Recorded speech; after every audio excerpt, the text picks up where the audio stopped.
The Bahamas is specifically known for their crystal clear blue waters. We spent 5 nights and 6 days on a 65-foot sailboat.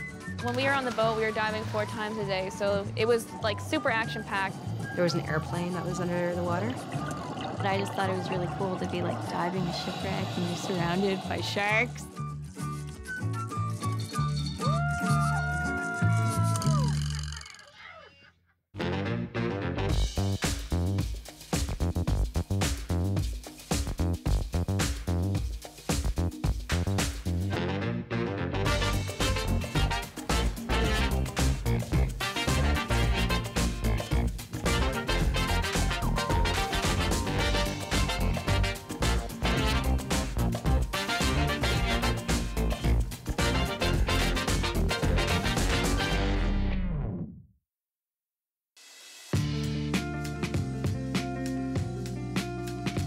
I met up with my dive buddies, Malaya, Jen, and Sarah, to go on a fun dive at Mill Cove. It was exciting because it was a site that we don't usually come to. We are in St. Margaret's Bay, Mill Cove dive site. It's the first time I've been here. It looks like such a beautiful day and we're diving just before peak of high tide, so it should be fun. So I'm super excited. We're already sweating before we're getting into our gear. Mine's especially warm because it's crushed neoprene. It was a hot Canadian day, you know, so it was 30 degrees outside. And in this, I'll probably be like 40 degrees inside my suit. Little do you know, I am dripping in sweat right now. There's lots of locals, it seems, kind of enjoying a beach day in the heat wave. I came here probably mid-April. It was really gray and foggy and a lot of rip tide that I got caught in. I had an experience here with Mill Cove back in April, so I was caught in a rip tide, and it was quite treacherous that day, shall we say, so it was difficult swimming back. You could see the visibility last time was probably only about 10, 15 feet. It was a little bit scary last time just because the compass where we were in the rip tide, it actually kept spinning in circles. Their waves surge, it was just like knocking you over when you were trying to get in, like it was just insane. Or is this gonna be like a redemption from the last time you were here? Yeah, today's gonna be way better, it's way clearer, the water's a lot calmer. I'm more confident with my dive buddies, I know them, I've dove with them for a long time, so I think overall it'll be way better dive. Yeah, it looks like beautiful conditions. The winds are like coming from the east today. Heat wave diving, I'm still gonna use my dry suit. I think we're all diving dry still, just because I'm a bit of a wimp when it comes to the cold water. Yeah, these are actually, they used to be my ski socks, and now they've turned into my dry suit socks.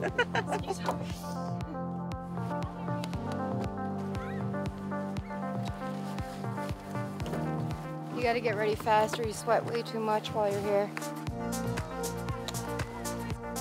Now is when we get very hot with the hood and the gloves on. So pretty much immediately I'm gonna try to get in the water after I put this on. I'm mindful that when we're diving in the middle of February, I will be grateful for these warm summer days.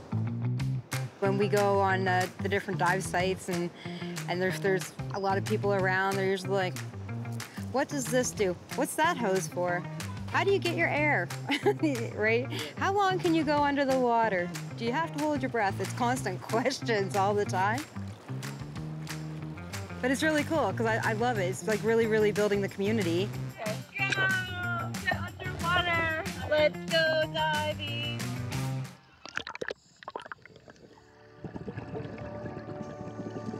This site's cool because you get a little bit of everything. Really healthy, like vast eelgrass beds, a sandy bottom, and then a bunch of kind of rocks and boulders to explore. And each of those environments brings different light. It was quite of a shallow dive that day. Probably only about 20, 22 feet. That's how deep we were.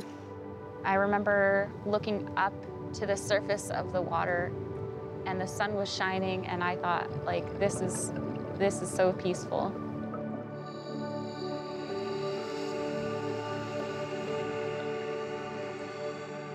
It was nice. We had a lot of eelgrass. That's where the eels are. Like, they just hide underneath. So I'd let the girls go in front and kick up the bottom, and then Of course, here comes an eel, like right in front of my face. They're so fast. Like, it's hard to get them on camera. And eelgrass is a really, really important ecosystem here in Nova Scotia. There's a lot of organizations that are really working hard to protect the eelgrass beds. I'm always happy to be diving in healthy eelgrass beds because it makes me grateful that they're still abundant and healthy along our shorelines. We all have different things that we bring to the table when it comes to our little journeys that we do. Both Sarah and Alana have marine biology backgrounds. I would say that they know the ocean scientifically that way. We just swam around and looked at what kind of creatures that we could find. Sarah's the young one of the group. She gets very excited when she sees something that she knows from marine biology. I used to see a lot of rock crabs, and now I see a good mix of rock crabs and green crabs. And green crabs are actually an invasive species. They're really aggressive, and they're a competitor of the rock crab. The fish were really, really cool. The fish, like, would almost swim right to the camera. I think they wanted to be on television. They were just like, hey, here I am. Oh, we saw squid eggs too. They were kind of just attached to some rocks and algae out there. And they're kind of like long and skinny, and you can see the little dots inside. And those would be little baby squid growing. These are like your baby lobsters. If I caught one in a trap, I'd be throwing it back, for sure. I was diving here once before, and I got caught in an extreme riptide. Honestly, it was the scariest moment of my life. I was like, this is it. This is how it ends. It was totally on my mind that day. I do think it's important that if you're fearful or that you're a little bit scared of something or you've had a bad experience, you try it again. I was like, oh, you redeemed yourself, you're fine. Dive here anytime now. Mill Cove is a really popular beach location for the locals as well. So unfortunately, we did find a lot of garbage at that dive site.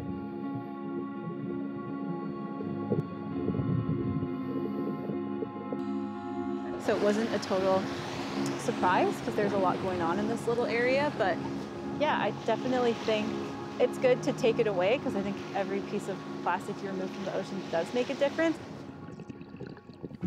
My whole glove is full of garbage. Socks. I log what I find usually under the Dive Against Debris website, and they just keep track of like everything that we find. And the most common things are usually like plastic bags or like little pieces of plastic like we found here.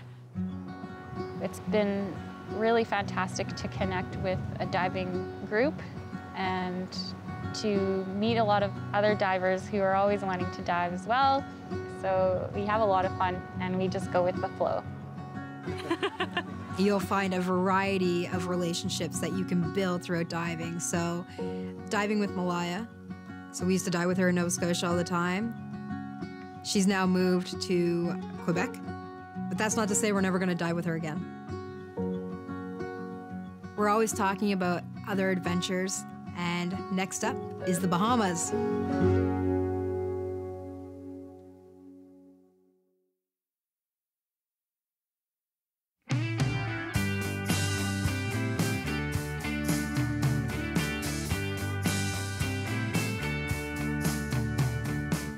There was 16 of us divers from Halifax that had to leave Nova Scotia and fly down to NASA in the Bahamas. You live on a boat for an entire week. You sleep, eat, and dive on the boat. So it's definitely oriented towards divers. We spent 5 nights and 6 days on a 65-foot sailboat. Jen, Alana, and myself. And then there was April. Like, we got to do 19 dives in a week, which, I mean, where do you do 19 dives in 1 week? It's unheard of. Our friend Josh, who's April's boyfriend, was there. Our really good friends Colton and Julia came along. When we were on the boat, we were diving 4 times a day, so it was like super action-packed. I was in love with this sailboat. Because you're on tropical waters, you're just like calm. You're in the Bahamas. Woo!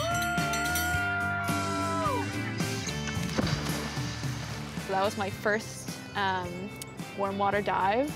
So the first time getting in warm water, I was like, oh man, like my bank account's gonna be hurting for the rest of my life. Dive it!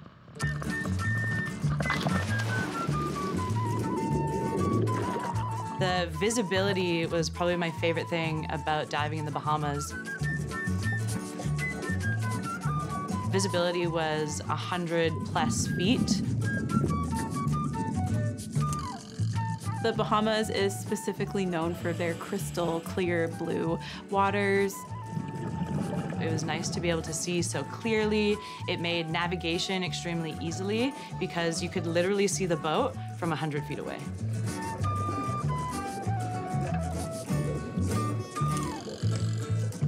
Saw tons of stingrays, which I loved. I was a bit intimidated by the stingray, for sure. I definitely had to turn away a little bit, trying to kick a little faster than how fast he was swimming. We saw a few barracudas. I love barracudas. I like to chase those around.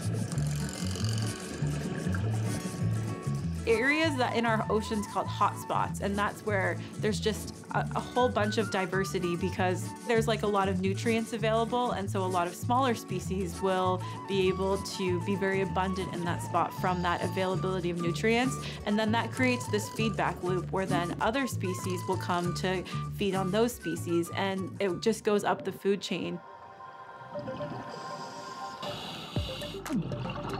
Well, the cobia cage is not really a wreck in a true sense. Cobias are a small to medium-sized marine fish, also known as black salmon. The cobia cage, it looks just like a UFO.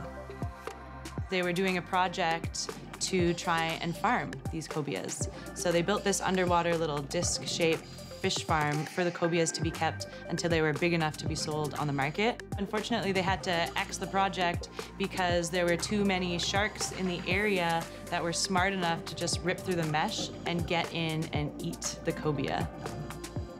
So we're swimming along, and then like Alana's up ahead of me, and I see her turn around, and she goes like, she's like, hammerhead, this huge hammerhead shark. And that was my first shark ever, and I was just like, wow, that's so cool. Probably one of my favorite things is the wreck dives. There was an airplane that was under the water.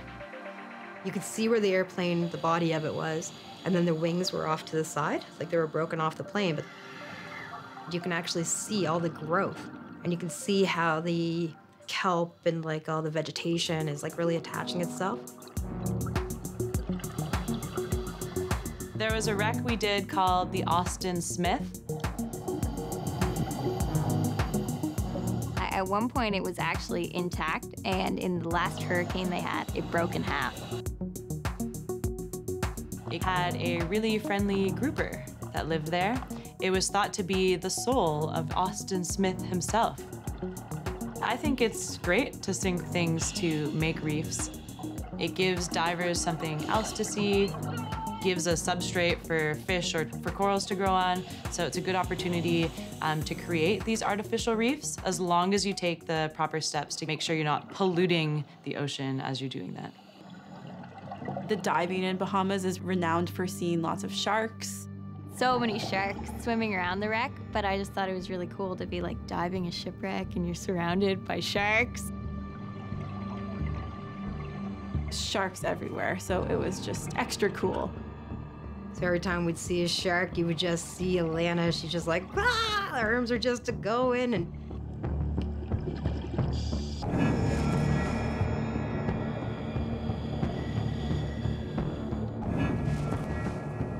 a lot of species are kind of scared off by the bubbles that scuba divers exhale as part of our apparatus, and so they're kind of deterred from the bubbles and our scent, so that they really don't have a lot of interest in us.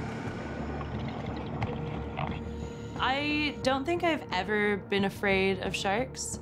I know that they do have a kind of scary stereotype associated with them. I think one of my biggest highlights is just all the sharks. I thought it was so cool to see all these sharks. we were swimming with probably 50 sharks, Like, it was insane. And the trip only got better from there.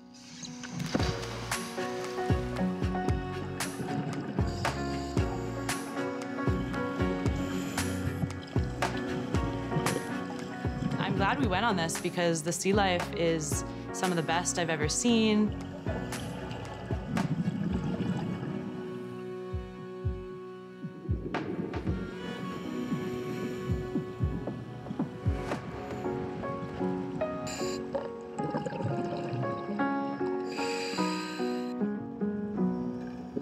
At that point, like, we were all friends,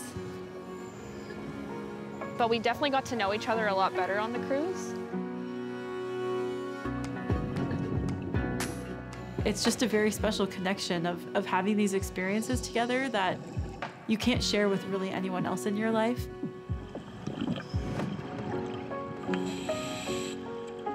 So it was a great experience. And I think now it's going to be an annual trip with the dive community here in Nova Scotia.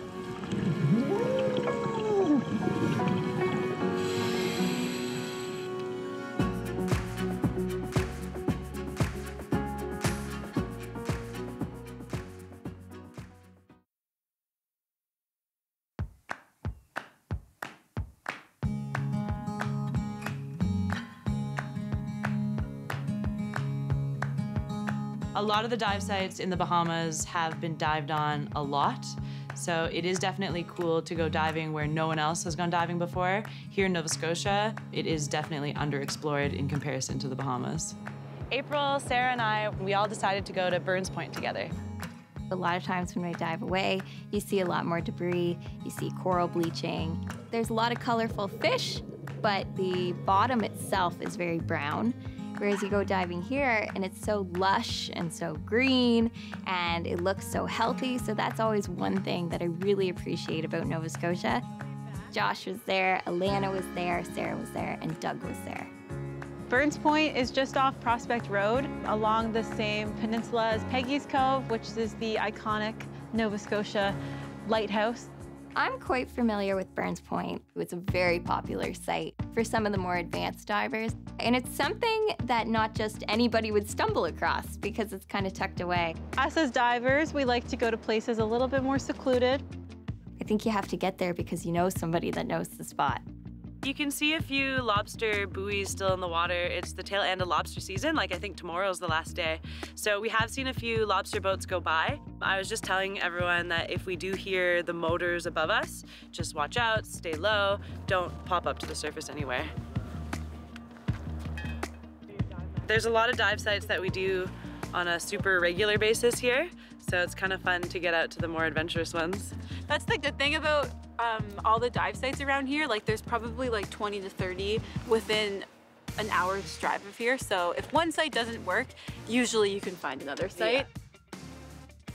Gotta suck it in. I ate too much at the Asian food market today.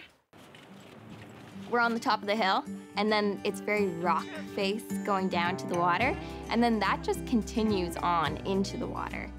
I think a lot of people, if you don't know much about the ocean, you might just think it's just this big, vast, blue, empty space. But in the ocean, right, we have all these geographical features. We have like underwater canyons. We essentially have mountains underwater, right? Sometimes the shoreline will be a really gradually sloping interface between the land and the sea, whereas sometimes it's just more of like a sudden kind of differentiation between the land and the sea, where it's like a lot more steep. So that's what we mean by a wall dive. And we don't have a ton of wall dives of that nature here in Nova Scotia. It's easiest to dive Burns Point at high tide because it's easier to get in and out of the water. However, I think we dove kind of closer to low tide, so it was quite tricky to get in the water. We almost slid down the seaweed slide to get in and then put our fins on to get ready for the dive. Going down! Let's go deep! We ended up descending in about 5 to 7 feet of water or so, and then we swam out to get some depth beside the wall. We did swim kind of beside the wall with maybe a few feet between the divers and the wall, just so you're not like brushing against and hurting your suit. Instead of following the bottom contour, you're following the sides where you could be at different levels if you want to see different types of life. I'm looking at this wall, I'm just mid-water, perfectly buoyant, and I was like, this is why I dive. Like, this is amazing. I really like wall dives for that reason, because you can do any kind of dive you want just to fit your mood.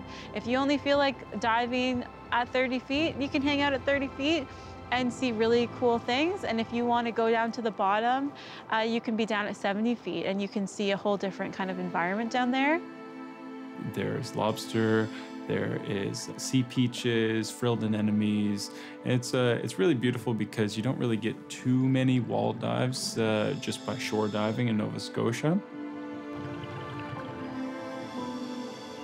I got some feelings of being back in the Bahamas and diving all the coral reef walls that had a drop off beside us. One of the first deep wall dives we did in the Bahamas was when I'm looking at this wall on my right and I'm seeing nudibranchs, I'm seeing seaweed, I'm seeing fish, I'm seeing coral, and then I look to my left and I see a hammerhead go by. And so yeah, on one side the big blue, and on one side this beautiful wall of really tiny invertebrate life. And Burns Point reminds me of that.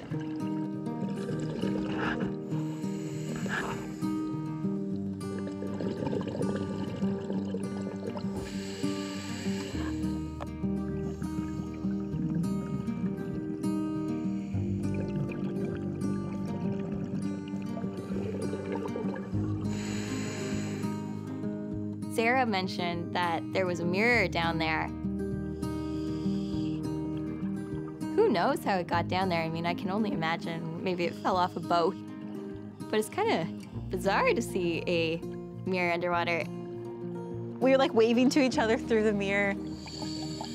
As a diver, it's pretty rare to actually see yourself fully kitted up. Even just to be underwater and diving and like see your reflection is kind of cool. Diving's a sexy sport, so you want to make sure you look good underwater.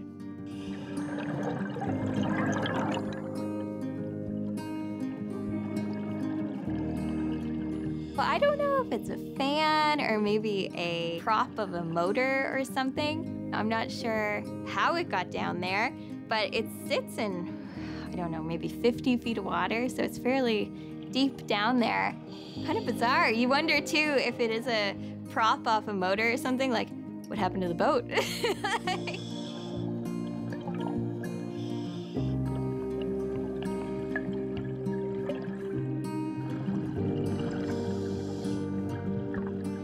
I like going to new places and exploring new dive sites. Always just add to kind of the allure and the fun for me.